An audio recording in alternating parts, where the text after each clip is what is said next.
The Gift of the Magi by O. Henry, illustrated by P. J. Lynch.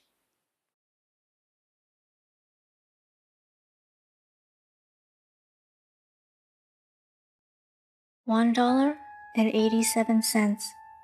That was all, and 60 cents of it was in pennies.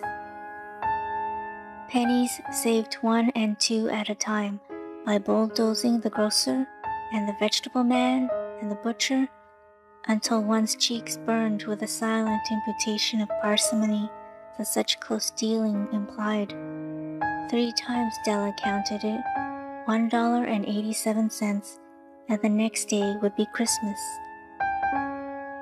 There was clearly nothing to do but flop down on the shabby little couch and howl. So Della did it, which instigates the moral reflection that life is made up of sobs, sniffles, and smiles, with sniffles predominating. While the mistress of the home is gradually subsiding from the first stage to the second, take a look at the home, a furnished flat at $8 per week. It did not exactly beggar description, but it certainly had that word on the lookout for the mendicancy squad. In the vestibule below was a letterbox into which no letter would go, and an electric button from which no mortal finger could coax a ring. Also appertaining thereunto was a card bearing the name Mr. James Dillingham Young.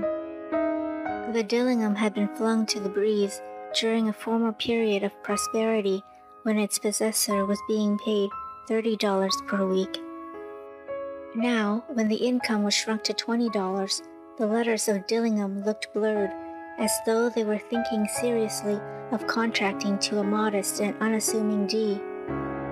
But whenever Mr. James Dillingham Young came home and reached his flat above, he was called Jim and greatly hugged by Mrs. James Dillingham Young, already introduced to you as Della, which is all very good. Della finished her cry and attended to her cheeks with a powder rag. She stood by the window and looked out dully at a gray cat walking a gray fence in a gray backyard. Tomorrow would be Christmas Day, and she had only $1.87 with which to buy Jim a present. She had been saving every penny she could for months with this result. $20 a week doesn't go far. Expenses had been greater than she had calculated. They always are. Only $1.87 to buy a present for Jim. Her Jim. Many a happy hour she had spent planning for something nice for him. Something fine and rare and sterling. Something just a little bit near to being worthy of the honor of being owned by Jim. There was a pier glass between the windows of the room. Perhaps you have seen a pier glass in an $8 flat. A very thin and very agile person may, by observing his reflection in a rapid sequence of longitudinal strips, obtain a fairly accurate conception of his looks. Della, being slender, had mastered the art. Suddenly she whirled from the window and stood before the glass. Her eyes were shining brilliantly, but her face had lost its color. Within 20 seconds, rapidly she pulled down her hair and let it fall to its full length.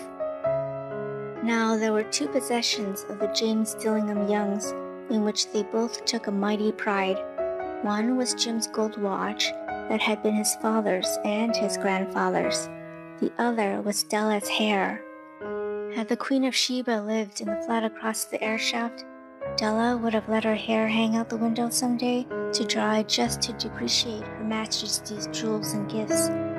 Had King Solomon been the janitor, with all his treasures piled up in the basement, Jim would have pulled out his watch every time he passed, just to see him pluck at his beard from envy. So now Della's beautiful hair fell about her, rippling and shining like a cascade of brown waters. It reached below her knee and made itself almost a garment for her, and then she did it up again, nervously and quickly. Once she faltered for a minute, and stood still while a tear or two splashed on the worn red carpet.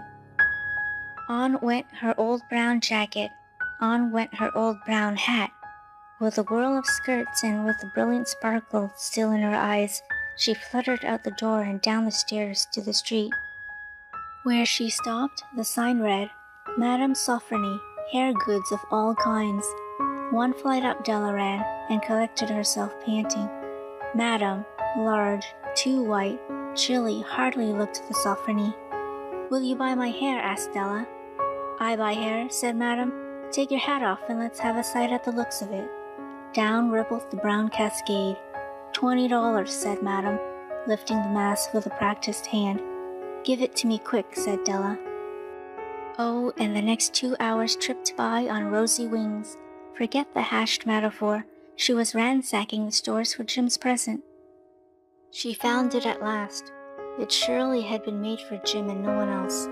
There was no other like it in any of the stores, and she had turned all of them inside out. It was a platinum fob chain, simple and chaste in design, properly proclaiming its value by substance alone, and not by meretricious ornamentation, as all good things should do. It was even worthy of the watch. As soon as she saw it, she knew that it must be Jim's. It was just like him. Quietness and value, the description applied to both. $21 they took from her for it, and she hurried home with the 87 cents. With that chain on his watch, Jim might be properly anxious about the time in any company. Grand as the watch was, he sometimes looked at it on the sly on account of the old leather strap that he used in place of a chain. When Della reached home, her intoxication gave way a little to prudence and reason. She got out her curling irons and lighted the gas and went to work, repairing the ravages made by generosity added to love, which is always a tremendous task, dear friends, a mammoth task. Within 40 minutes, her head was covered with tiny, close-lying curls that made her look wonderfully like a truant schoolboy. She looked at her reflection in the mirror long, carefully, and critically. If Jim doesn't kill me, she said to herself, before he takes a second look at me, he'll say I look like a Coney Island chorus girl. But what could I do? Oh, what could I do with $1.87? At 7 o'clock, the coffee was made and the frying pan was on the back of the stove, hot and ready to cook the chops. Jim was never late. Della doubled the fob chain in her hand and sat on the corner of the table near the door that he always entered. Then she heard his step on the stair away down on the first flight, and she turned white for just a moment. She had a habit of saying little silent prayers about the simplest everyday things, and now she whispered, "Please God, make him think I am still pretty." The door opened and Jim stepped in and closed it. He looked thin and very serious. Poor fellow, he was only 22, and to be burdened with a family. He needed a new overcoat, and he was without gloves. Jim stopped inside the door, as immovable as a setter at the scent of quail. His eyes were fixed upon Della, and there was an expression in them that she could not read, and it terrified her. It was not anger, nor surprise, nor disapproval, nor horror, nor any of the sentiments that she had prepared for. He simply stared at her, fixedly with that peculiar expression on his face. Della wriggled off the table and went for him. "Jim, darling," she cried, "don't look at me that way. I had my hair cut off and sold it because I couldn't have lived through Christmas without giving you a present. It'll grow out again. You won't mind, will you? I just had to do it. My hair grows awfully fast. Say Merry Christmas, Jim, and let's be happy. You don't know what a beautiful, nice gift I've got for you."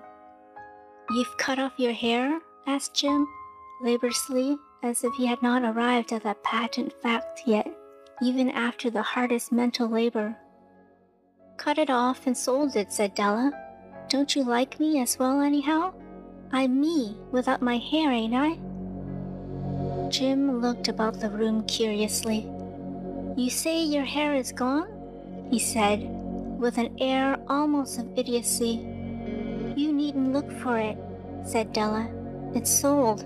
I tell you, sold and gone too. It's Christmas Eve, boy. Be good to me, for it went for you. Maybe the hairs of my head were numbered," she went on with sudden serious sweetness, "but nobody could ever count my love for you. Shall I put the chops on, Jim?" Out of his trance, Jim seemed quickly to wake. He enfolded his Della. For 10 seconds, let us regard with discreet scrutiny some inconsequential object in the other direction. $8 a week or $1 million a year, what is the difference? A mathematician or a wit would give you the wrong answer. The Magi brought valuable gifts, but that was not among them. This dark assertion will be illuminated later on. Jim drew a package from his overcoat pocket and threw it upon the table. "Don't make any mistake, Dell," he said. "About me, I don't think there's anything in the way of a haircut, or a shave, or a shampoo that could make me like my girl any less. But if you'll unwrap that package, you may see why you had me going a while at first." White fingers and nimble tore at the string and paper, and then an ecstatic scream of joy, and then, alas, a quick feminine change to hysterical tears and wails, necessitating the immediate employment of all the comforting powers of the lord of the flat. For there lay the combs, the set of combs, side and back, that Della had worshipped for long in a Broadway window. Beautiful combs, pure tortoise shell, with jeweled rims, just the shade to wear in the beautiful vanished hair. They were expensive combs, she knew, and her heart had simply craved and yearned over them without the least hope of possession. And now they were hers, but the tresses that should have adorned the coveted adornments were gone. But she hugged them to her bosom, and at length she was able to look up with dim eyes and a smile and say, "My hair grows so fast, Jim." And then Della leaped up like a little singed cat and cried, "Oh, oh!" Jim had not seen his beautiful present. She held it out to him eagerly upon her open palm. The dull, precious metal seemed to flash with a reflection of her bright and ardent spirit. "Isn't it a dandy, Jim? I hunted it all over town to find it. You'll have to look at the time 100 times a day now. Give me your watch. I want to see how it looks on it." Instead of obeying, Jim tumbled down on the couch and put his hands under the back of his head and smiled. "Dell," said he, "let's put our Christmas presents away and keep 'em a while. They're too nice to use just at present. I sold the watch to get the money to buy your combs, and now suppose you put the chops on?" The Magi, as you know, were wise men, wonderfully wise men, who brought gifts to the babe in the manger. They invented the art of giving Christmas presents. Being wise, their gifts were no doubt wise ones, possibly bearing the privilege of exchange in case of duplication. And here I have lamely related to you the uneventful chronicle of two foolish children in a flat who most unwisely sacrificed for each other the greatest treasures of their house. But in a last word to the wise of these days, let it be said that of all who give gifts, these two were the wisest. Of all who give and receive gifts, such as they are wisest. Everywhere they are wisest. They are the Magi.